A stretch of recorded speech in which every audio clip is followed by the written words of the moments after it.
time. This is not a drill. I repeat, this is not a drill.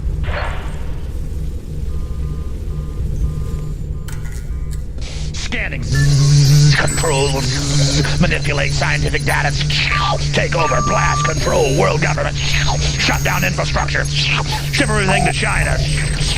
Just look at this person.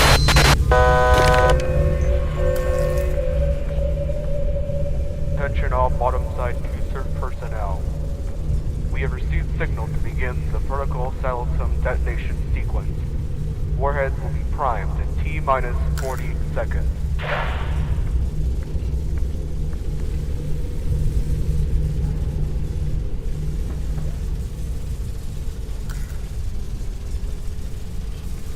Mission ends in 30 seconds.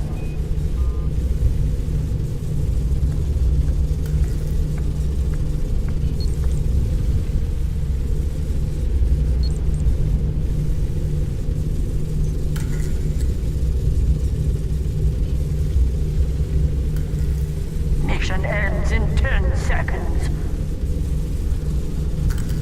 5, 4, 3, 2, 1. Attention. 2 minutes left in the mission.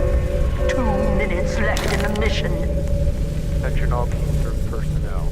The warhead is ready for detonation. All bottom side facility personnel, please evacuate to the target zone immediately. I repeat, please evacuate to the target zone.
Bottom side warhead control has authorized the detonation of the facility.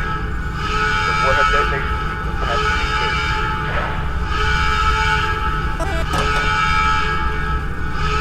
Scanning. Control. Manipulate scientific data. Take over. Blast. Control. World government. Shut down infrastructure. Ship everything to China. Just look at this person.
Begin log. Today's date is August 20th, 1985. The time is 7:20 p.m. Eastern Standard Time. Log ID is Delta Echo 553. Alright, let's begin. Around midnight on August 18th, 1985, the facility suffered a break-and-enter situation, where an undetermined amount of trained combatants were able to ferment themselves within the off-limits areas of the facility. Is this correct? Yes. From there, said combatants were able to bypass or in-place security systems and trigger a Protocol Saletum contingency plan via a self-manufactured site access card. They were additionally able to find a spare warhead arming key to access Step 4 of the Protocol Saletum sequence, that being the detonation panel.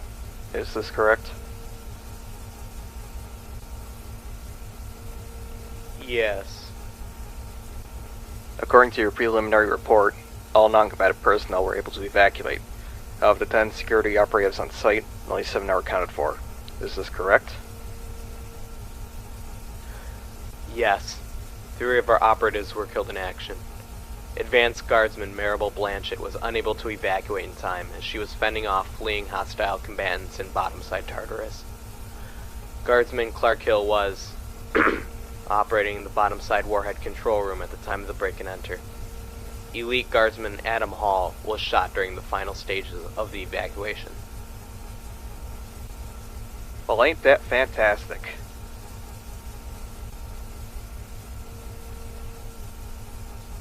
Sir, if I may, I want to make note of something my fellow operatives and I gathered from eyewitness testimonies from employees. They say that these combatants ignored them and did not express any immediate danger to them. Campbell's right. These combatants would even go out of their own way to prevent collateral damage of any of the employees. They only seemed to attack us if they had a direct line of sight with us with no nearby civilians. They were only going for us. I see. Were any of our operatives able to apprehend the combatives?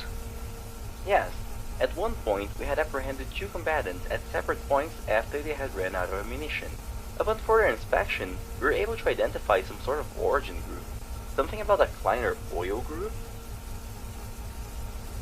Unfortunately, we weren't able to take any of the combatants alive with us. We had to leave as soon as possible due to the rushing onslaught of other active combatants. As far as we know, none of them got out, but we don't know for sure. Well, clearly, they managed to get in without using our front door, so one could imagine they'd do the same when it came to leaving. Sir, we have no plausible explanation as to how these combatants were able to nest themselves in the facility. We're not even sure of their motivations, considering the extent they went to destroy the facility.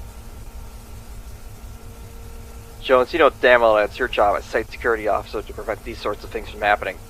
Yet the resources of the facility at your disposal to find flaws in the facility's design are always pinpoint the nest of these operatives. Sir, with all due respect, our funding was tremendously low. We were suffering inventory loss, low ammunition reserves, and understaffing due to your actions as Chief Security Officer. You cannot blame me for executing your orders and policy decisions. If we had more on-site security with more up-to-date weaponry, and maybe even the proper funding, chances are we could have avoided this entirely.